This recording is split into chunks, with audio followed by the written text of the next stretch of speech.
12वीची परीक्षा झाली. आता नीट एंट्रन्स एक्झाम सुद्धा दिलेली आहे विद्यार्थ्यांनी. आता एमबीबीएस करिता प्रवेश मिळवण्याकरिता विद्यार्थ्यांची प्रयत्न जे आहेत त्यांचे प्रयत्नांची पराकाष्ठा लागलेली आपल्याला पाहायला मिळते. आता यामध्ये बऱ्याच विद्यार्थ्यांची एक इच्छा असते, ड्रीम असतं का एमबीबीएस करिता आपल्याला प्रवेश जो आहे तो मिळवायचा आहे, काही झालं तरी आपण एमबीबीएसच करायचं आहे, असे विद्यार्थ्यांचं स्वप्न असतं. आणि त्यामध्ये सर्वात महत्वाचं काय होतं की नीट मध्ये बऱ्याच वेळेस अपेक्षेप्रमाणे मार्क मिळत नाही आणि पर्यायाने हे स्वप्न जे आहे यापासून बऱ्याच वेळेस विद्यार्थी हे कधी कधी खूप दूरवरती राहत असतात. तर त्याकरिता आपण एक अत्यंत महत्वाची उपयुक्त माहिती जी आहे ती आज याकरिता 7 इन्फो युट्यूब चॅनलच्या माध्यमातून विद्यार्थ्यांपर्यंत पालकांपर्यंत पोहोचवण्याचा एक छोटासा प्रयत्न जो आहे तो आज आपण या ठिकाणी करतोय. कारण नीट मध्ये एवढ्या कमी मार्क्स मध्ये सुद्धा एमबीबीएस करिता महाराष्ट्रामध्ये प्रवेश मिळू शकतो. तर किती एवढे कमी मार्क्स आहेत ती माहिती आज आपण या ठिकाणी बघणार आहोत. आणखी देखील यापेक्षा जास्त लेटेस्ट अपडेट आल्यानंतर ती अपडेट आपण वेळोवेळी या ठिकाणी पुढे बघणार आहोत. तर सर्वात महत्वाचं आपण कॅटेगरी वाईज जे मार्क्स आहे ते महाराष्ट्रातील मागच्या वर्षी जे काही कॉलेजला पाहायला मिळालेले होते वेगवेगळ्या राऊंड मध्ये, तर त्या राऊंडची माहिती घेऊन ही माहिती जी आहे आज आपण सर्वांपुढे आणलेली आहे. तर यामध्ये कॅटेगरी वाईज नीटचा स्कोर मागच्या वर्षीचा होता.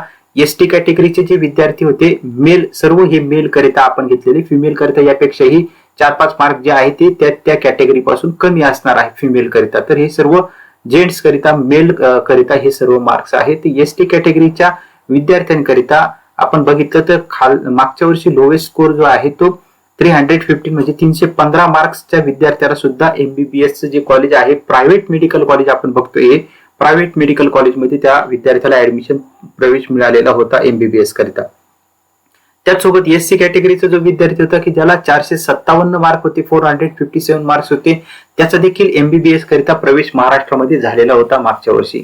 त्यानंतर ओबीसी कॅटेगरी मधील जो विद्यार्थी होता की त्याला 475 मार्क्स आलेले होते, त्या विद्यार्थ्याचा देखील म्हणजे 475 मार्क्स मागच्या वर्षी नीट मध्ये ज्या विद्यार्थ्याला ओबीसीला मिळालेले होते त्याचा देखील महाराष्ट्रामध्ये प्रवेश मिळालेला होता. आणि जनरल कॅटेगरीचा जो विद्यार्थी होता का ज्याला 483 मार्क पडलेले होते, 483 मार्क्स भेटलेले होते, त्याचा सुद्धा एमबीबीएस करिता महाराष्ट्रामध्ये हा नंबर लागलेला होता. म्हणजे आपल्याकडे जी अधिकृत माहिती आलेली होती त्यामधील आपण ती माहिती पडताळून या पद्धतीने कॅटेगरी वाईज हा स्कोर आपण काढलेला होता मागच्या वर्षीच्या विद्यार्थ्यांकरिता. म्हणजे आपण धरू शकता का आता ही मेरिट थोडस कमी जर झालं तर यामध्ये सुद्धा या वर्षी असंच तुम्हाला महाराष्ट्रामध्ये तुमचे जे मार्क्स आहे यात आणखी 10-15-10-20 मार्काचं जर मेरिट कमी झालं या वर्षी, कारण वेगवेगळे फॅक्टर आपण बघितलेले का यामध्ये मेरिट जे आहे ते यावर्षी मार्क्स हे कमी येऊ शकतात, त्याकरिता त्याचे कारण देखील आपण पुढे बघणार आहोत. त्यामुळे मेरिट जर कमी झालं तर तुमचं या अंदाज तुम्ही धरून चला, याच्यापेक्षा 10-20 मार्क कमी किंवा 10-20 मार्क जास्त जर असतील, 10 to 20 मार्क्स लेस ऑर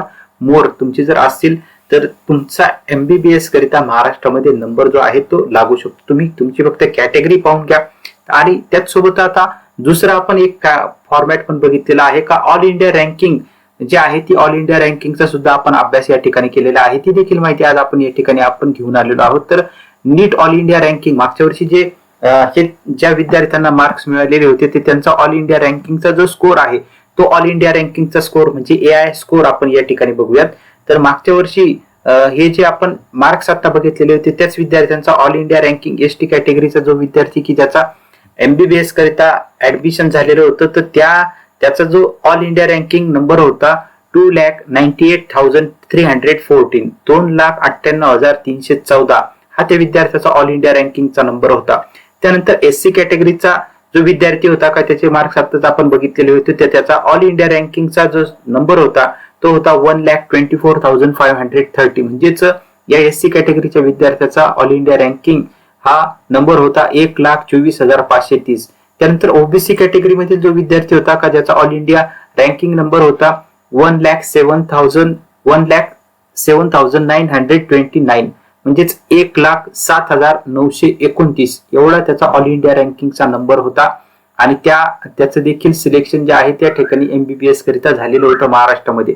त्यानंतर जनरल कॅटेगरीचा आपण जर नंबर बघितला ऑल इंडिया रँकिंग 1,01,386 म्हणजेच 1,01,386 म्हणजे जवळपास जनरल कॅटेगरीचे जे विद्यार्थी असतील का त्यांचा general merit list all India ranking आता लवकरच तुम्हाला ऑल इंडिया रँकिंग नंबर भेटणार आहे. तर तुमचा ऑल इंडिया रँकिंग नंबर जर 1,00,000च्या आत जर आला तर तुम्ही पकडून चला का तुम्हाला महाराष्ट्रामध्ये एमबीबीएस हे मिळू शकतं जनरल कॅटेगरीच्या विद्यार्थ्यांकरिता.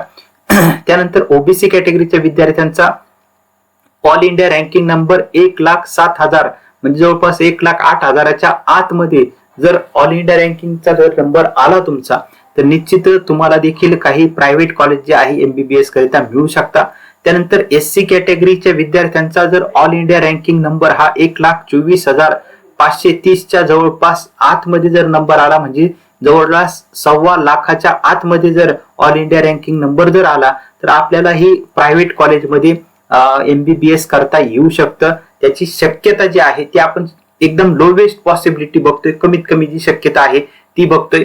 त्यानंतर एसटी कॅटेगरीचा जो विद्यार्थी असेल का ज्याचा 2,98,314 म्हणजे जवळपास 3 लाखच्या आत जर ऑल इंडिया रँकिंग जर नंबर आला, तर एसटी कॅटेगरीच्या विद्यार्थ्यांना देखील एमबीबीएस करिता प्रायव्हेट कॉलेजमध्ये ऍडमिशन जे आहे ते मिळू शकतं. ही सर्व लोवेस्ट मिनिमम पॉसिबिलिटी झालेली, आपण मॅक्झिमम पॉसिबिलिटी म्हणत नाही, मिनिमम पॉसिबिलिटी ही आपण बघतोय. मागच्या वर्षी कमीत कमी जो स्कोर आपण या ठिकाणी झालेली जी माहिती समोर आलेली आहे ती आपण या ठिकाणी बघतोय. तर याच पद्धतीने आपला जो ऑल इंडिया रँकिंग, कारण ही सर्व जी माहिती आहे ती मागच्या वर्षीच्या डेटावरून टॅली केलेली आहे. असंच मागच्या वर्षीचं मार्क्स जे आहे ते आपण अनालिसिस करत राहणार आहोत आणि त्याची देखील माहिती आपण 7 इन्फो युट्यूबच्या चॅनलच्या माध्यमातून विद्यार्थ्यांपर्यंत, पालकांपर्यंत पोहोचवण्याचा एक छोटासा प्रयत्न हा करत राहणार आहोत. तर आणखी देखील माहिती आल्यानंतर त्याचा अनालिसिस सुद्धा याच पद्धतीने आपण कॅटेगरी वाईज मार्क जे आहे ते बघणार आहोत. प्रायव्हेट कॉलेज करिता आपण जर बघितली तर महाराष्ट्रामध्ये जी फीज आहे ही एका वर्षाकरिता जवळपास 5 लाख ते 12 लाखाच्या दरम्यान ही वेगवेगळ्या कॉलेजची फी असणार आहे. ती देखील ऍडमिशन फी आपण बघणार आहोत का कोणत्या कॉलेजला किती फी जी आहे ती प्रायव्हेट कॉलेजमध्ये जाते. गव्हर्नमेंट कॉलेजची फी जी आहे ती जवळपास 50, 60, 70, 80 हजारापर्यंत ही गव्हर्नमेंट कॉलेजची फी जवळपास जात असते. एका वर्षाची आपण ही फी म्हणतोय 50 ते 70 हजाराच्या दरम्यान ही फी असते गव्हर्नमेंट कॉलेजची. आणि प्रायव्हेट कॉलेजची आपण बघितलं का 5 ते 12 लाखाच्या दरम्यान, काही कॉलेजला 5 लाख, 6 लाख, 5 लाख, 6 लाख, 7 लाख, 8 लाख, 9 लाख, 10 लाख, 11, 12 लाख पर्यंत फी ही प्रायव्हेट कॉलेजची जात असते. तर ती देखील आपण कोणत्या कॉलेजला एका वर्षाची ही फी झालेली जवळपास, तर ती पण फी आपण या ठिकाणी बघणार आहोत. तर आता ही जी माहिती आपण मिळवलेली होती, हे कोणतं कॉलेज होतं का ज्या कॉलेजला एवढे कमी जे आहे ते स्टेट ऑल इंडिया रँकिंग किंवा कोणत्या कॉलेजमधून ही माहिती जी आहे, कोणत्या कॉलेजमध्ये हे state merit list all India ranking असेल, मार्क्स असेल, ते विद्यार्थ्यांना मिळालेलं होतं. ती ही माहिती जर आपण बघितली तर वेदांता मेडिकल कॉलेज पालघर महाराष्ट्रामधील हे कॉलेज आहे. तर त्या ठिकाणी जे राऊंड झालेले होते त्या राऊंड मध्ये आपण, कारण राऊंडची जी लिस्ट आहे ती वेबसाईट वरती येत असते, त्या वेबसाईट मधील त्या पीडीएफ मध्ये ही सर्व माहिती आपल्याला मिळत असते. तर वेदांता मेडिकल कॉलेज पालघर या ठिकाणी हे ऍडमिशन जे आहे ती या पद्धतीने आपल्याला पाहायला मिळालेले होते. तर आणखी अशाच पद्धतीने वेगवेगळ्या कॉलेजची इन्फॉर्मेशन, आज आपण वेदांता मेडिकल कॉलेजची पालघरची इन्फॉर्मेशन बघितलेली होती. अशाच वेगवेगळ्या कॉलेजची इन्फॉर्मेशन जी आहे ती आपण तुमच्या समोर विद्यार्थ्यांपर्यंत माहिती करिता आणत राहणार आहोत. तर याच पद्धतीने आणखी देखील अपडेट तुम्हाला निश्चित 7 इन्फो युट्यूब चॅनलवरती ह्या मिळत राहणार आहे, जेणेकरून तुम्हाला नीट मधून एमबीबीएस, बीडीएस, बीएचएमएस, बीएमएस करिता निश्चित चांगल्यात चांगलं कॉलेज मिळवण्याकरिता आपण निश्चित प्रयत्न करणार आहोत.